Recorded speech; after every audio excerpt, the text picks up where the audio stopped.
Right, so welcome back everyone. Trevor kept on talking to Simon, and Simon did get a word in edgeways. So we made part 2 for you. Here it is.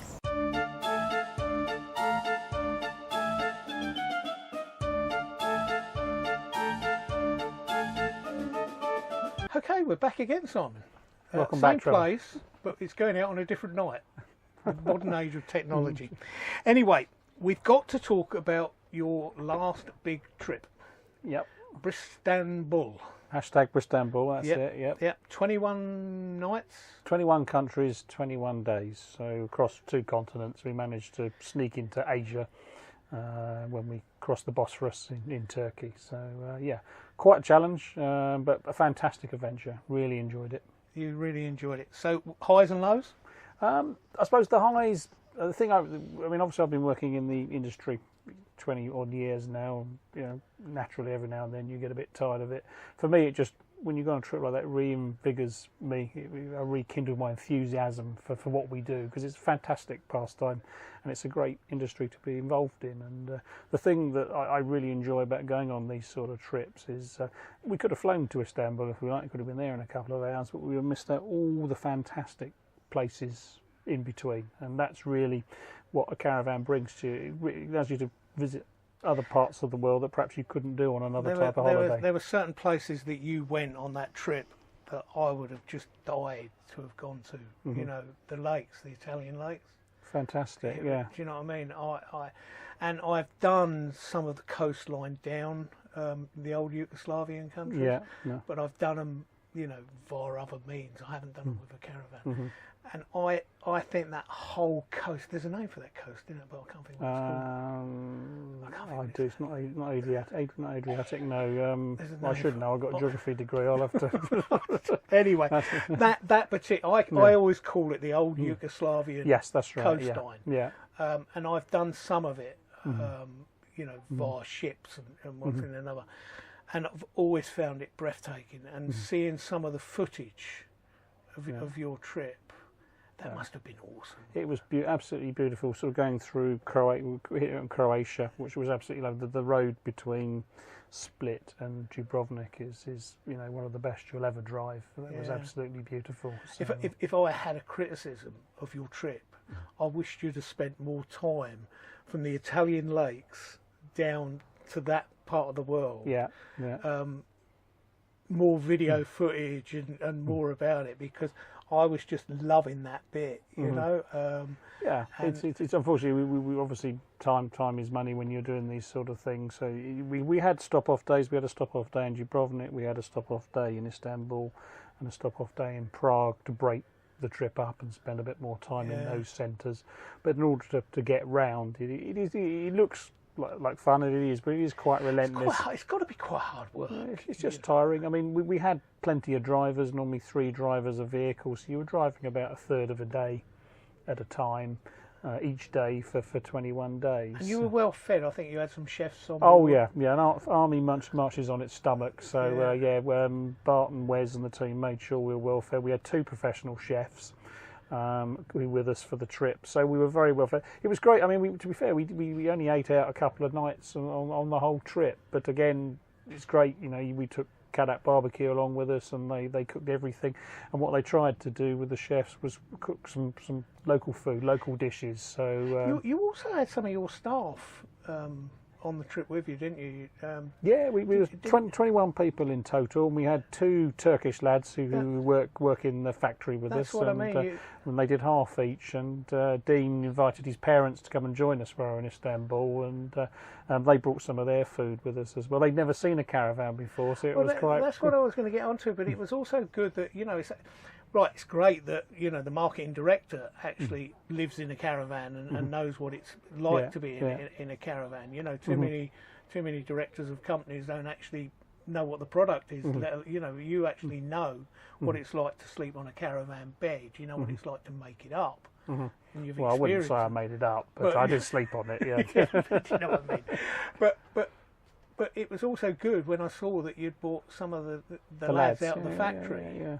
Because these guys are responsible for building it, and it must give them a feel of what they're building in using it, you know, in exactly. a funny sort of way. It's very easy when you're in a factory and we mass produce the products and they see white boxes going out each day, but until they actually engage with it, it gives them a real sort of understanding what they do. We always try to get them involved with when we have owners club weekend, get them up to the show and get to meet the people who use them, and actually show that what they're doing, they're making products which tens of thousands of people enjoy, and it's important they share in that. I'm lucky enough to have been round your factory, and you know, it was quite an experience actually to watch.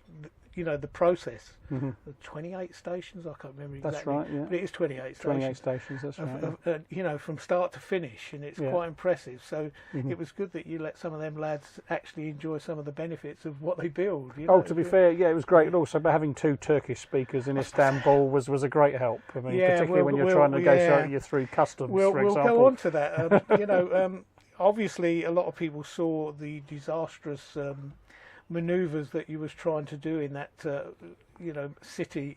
Whose fault was it? Well, I'd like to blame SatNav. We had a fantastic SatNav system, but they made it Is very... SatNav a he? Or, well, yes, it was definitely a he this time. But we were told that the mapping of Turkey wasn't great, and that proved to be the case. So we had to rely on our own resources, and to be fair, we got hopelessly lost, and we ended up going right through to the old market, and it was a real adventure. I mean, the Turkish guys who sort of they wouldn't take their push bike through the streets we were going through, but it was good fun. Myself, Lee Davey, and dear old Nick Lomas from the Caravan and Motorhome Club, we were the 3 drivers for that 5 hours of hell trying to get to that bridge, but it was such a relief to get there, and I'd do it again tomorrow. It was really brought us together. It was sort of caravanning through adversity, and I'm never ever going to complain about traffic in Bristol or tight roads in Bristol anymore, because driving through Istanbul is like nothing else. The local driving habits, they're off the scale. So the videos that I've seen, obviously, must have been vetted, or because there was no swearing going on at that point. There must have been an awful lot. Yeah, the air was fairly blue at that time, particularly with the navigator. But we won't mention names. But no, we got through, and at the end of the day, it was good fun. And Caravan's undamaged? Amazingly, yeah, we managed to get through. To be fair, the Turkish people were fantastic. When they saw us coming, they realised clearly this wasn't the usual sight, the narrow market streets in the old city, and they were driving their vans out the way. They were pulling all their sack trucks full of goods out the way, and they were great. They were selling us pretzels and bottles of water, taking photographs of themselves with the Caravan. So they saw it as a bit of a novelty. But it was trying at the time, but looking back now, it was tremendous fun. Yeah, you've got to be admired. That was. It was stupid. I wouldn't say it was. No, it was really good. Any new trips? Well, I mean, obviously the marketing team seem very keen to get rid of me. They get very disappointed I keep coming back. So they've got the world map of war zones out at the moment, and they're going to try and send me off somewhere. We may well do, but nothing's on the table at the moment. But we've done 3 now. We've been through Australia, right across the middle of Australia. We've been to the Arctic Circle and back, and we've been to Asia and back. So it's coming up with something that's different, really. Obviously, I should have mentioned this earlier. This particular caravan that we're sitting in is off to France on August the 2nd, I believe. It is, yeah. Lee Davey is taking it with his family and right, trying it out. So it's going to be tried and used even before the NEC. I mean, Lee's obviously a very keen caravanner, as is his family. He generally borrows a van from us. He's had a Pursuit up until now, but he's fancied trading up and going for a twin axle, so he's going to put it through his paces. But to be fair, he not only has a great time with it, but he also gives us very useful feedback. And obviously there'll be links to his French trip on our Twitter feed and on Lee's Twitter feed as well. Really good. Anyway, so that was that. The other thing I want to ask you, we obviously had Twitter camp last week. Looks like you had a great time. Yeah, we had it was a really good Twitter camp actually. In Morton in March, the weather was really good to us and everything. Anyway, one morning at breakfast, we all got sat there talking, and you put 20 caravanners together. They're going to talk caravans. And one of the big conversations, and I couldn't believe it, that no one knew precisely what the deal is with warranties on new caravans. Well, it was new and second-hand. So can we from Bailey's point of view, what is the warranty that you give, and who, if something goes wrong with that caravan, who is responsible for putting the warranty right? No problem. If you can try and explain. I'll have a go. Not entirely sure I understand, but we'll have a go. But I mean, our warranty comes in two parts. You've got one for the body shell, and that's 6 years. And that's really covering the body shell for two things. One would be water ingress, and also delamination, whether the panels, the laminate come away from each other. They're really the two things covered by the body shell warranty, and that's 6 years on a new caravan.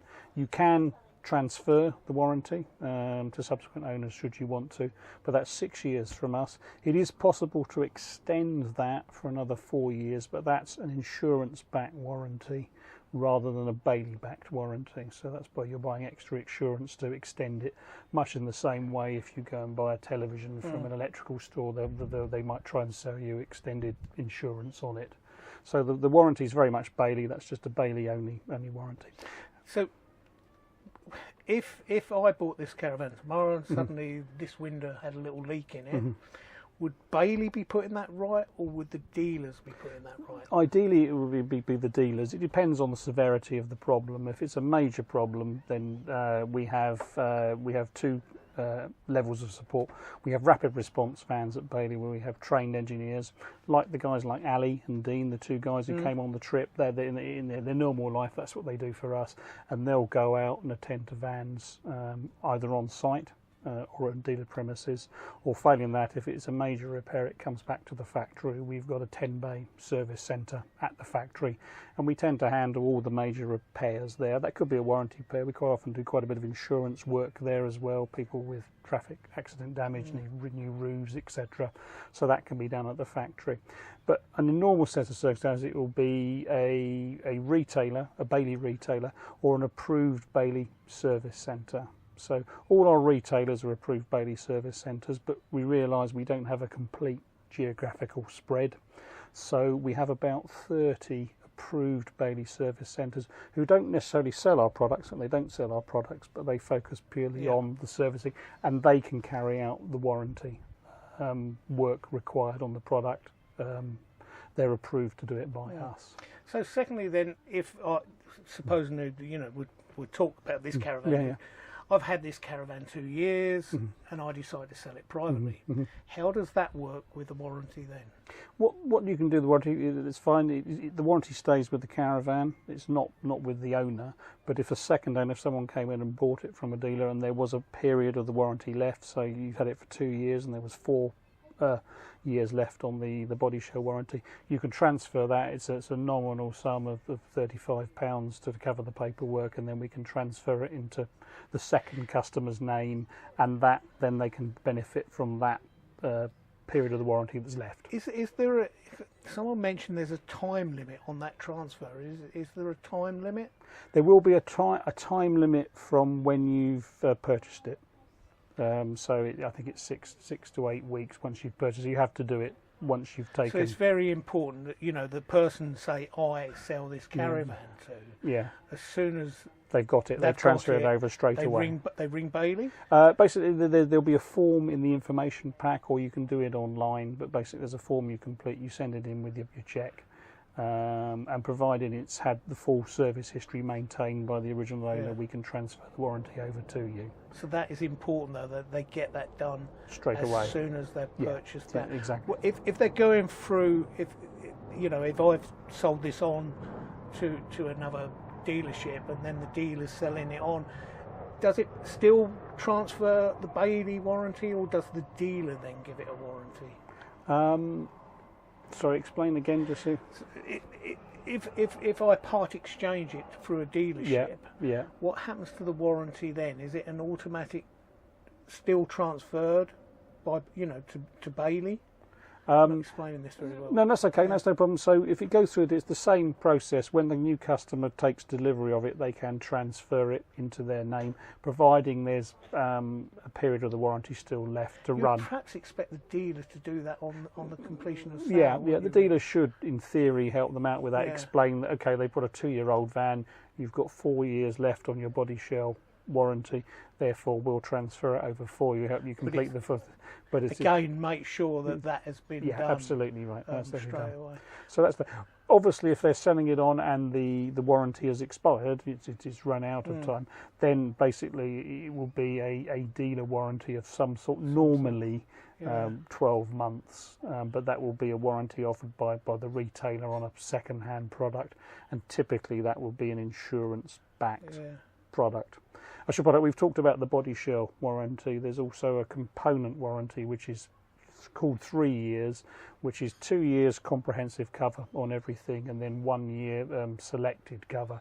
And the components, that covers all the components within the van. Oh, that's the heating system. It's everything within it. It can be anything from the cushions to the windows to the heating system to the chassis of the axle. That again, same process. If there's an issue with it, you go to an approved Bailey service centre to get it rectified. That's all covered by Bailey, although the component manufacturers would have their own individual warranties for their components. That all goes through Bailey. The dealer will submit a warranty claim to us. We'll approve it or not, depending on the component and how old it is, and then the retailer or the approved service centre will carry out the work for it. Again, that's transferable, but obviously that is shorter. That's 3 years, and you tend to find a lot of people will keep a Caravan for about 3 years, particularly because the warranty on the parts is 3 years, and then they'll trade it in for a new one, because obviously one of the benefits of buying something new is you get that warranty, that additional peace of mind when you buy it. Yeah, excellent.